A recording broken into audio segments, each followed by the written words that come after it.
భయనాశనం చేస్తుంది. దేని గురించి భయపడుతున్నామో ఆ భయం లేకుండా తల్లి చేస్తుంది.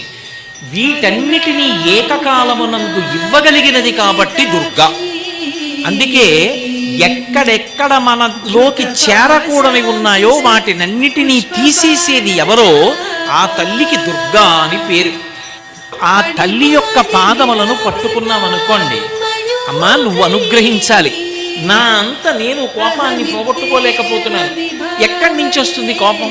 ఇప్పుడు నేను ఇవాళ ఇక్కడికి వచ్చాను అంటే ఎక్కడి నుంచి వచ్చారండి అని అడిగితే కాకినాడ నుంచి వచ్చానండి అని చెప్తాను. నాకు కోపం వచ్చిందనుకోండి, ఎక్కడి నుంచి వచ్చిందండి కోపం అని అడిగారు అనుకోండి, ఎక్కడి నుంచి వచ్చిందని చెప్పాలి? ఇక్కడే ఉంటుంది కోపం, ఇక్కడున్నదే పైకి వస్తుంది. ఒకసారి కోపం కానీ వచ్చిందనుకోండి వికృతమైన రూపాన్ని పొందుతాడు.